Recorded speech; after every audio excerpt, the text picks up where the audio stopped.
Bonsoir et merci de nous rejoindre sur Al24 News pour ce nouveau flash.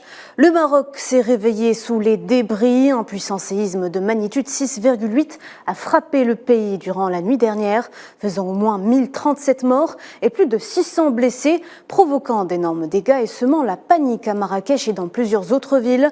Selon un bilan officiel, il s'agit du plus puissant séisme à frapper le royaume à ce jour.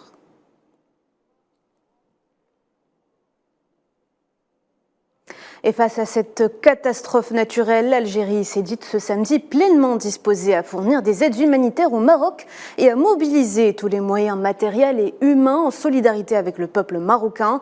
Selon un communiqué publié par la présidence, les hautes autorités algériennes ont également décidé d'ouvrir l'espace aérien au vol pour le transport des aides humanitaires et des blessés.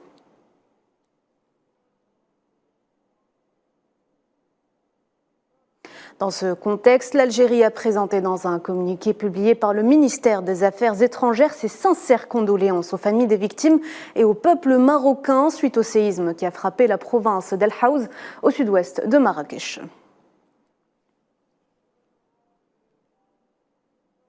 Dans le reste de l'actualité, le groupe français Orano a annoncé ce samedi que les activités de maintenance avaient été anticipées sur le site minier de la Somaïr au Niger, dont il détient plus de 63% en raison de l'amenuisement de ses stocks de produits chimiques. Les opérations de maintenance du spécialiste français du combustible nucléaire devaient initialement démarrer début 2024. Et puis c'est officiel, l'Union africaine a pris place ce samedi en tant que nouveau membre du G20 à l'invitation de l'hôte du sommet organisé à New Delhi, le Premier ministre indien Narendra Modi. Et avec l'approbation de tous, le G20 est donc rebaptisé désormais G21 et regroupe les pays les plus riches et les plus puissants du monde.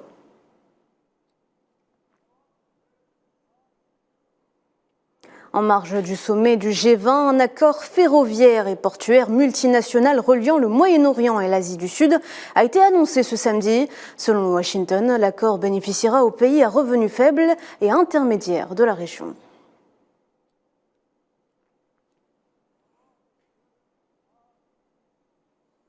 L'Union européenne, par la voix de son président du Conseil, Charles Michel, a reconnu la difficulté de parvenir à un accord final à l'issue du G20, tout en réitérant son soutien à l'Ukraine.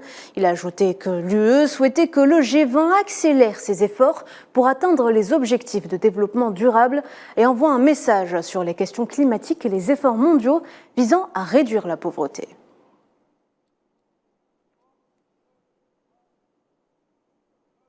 En tennis, le Serbe Novak Djokovic s'est qualifié sans trembler pour la 10e finale de l'US Open de sa carrière, en battant en 3-7 l'Américain Ben Shelton, 6-3, 6-2 et 7-6.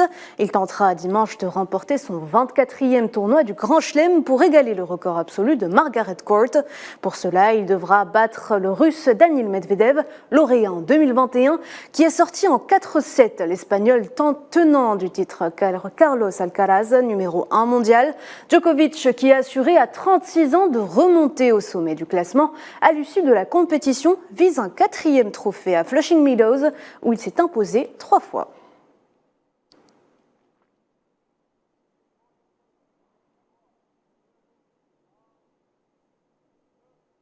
Et voilà, c'est la fin de ce flash. Merci de l'avoir suivi. On se retrouve à 19h sur Al24 News. Restez branchés.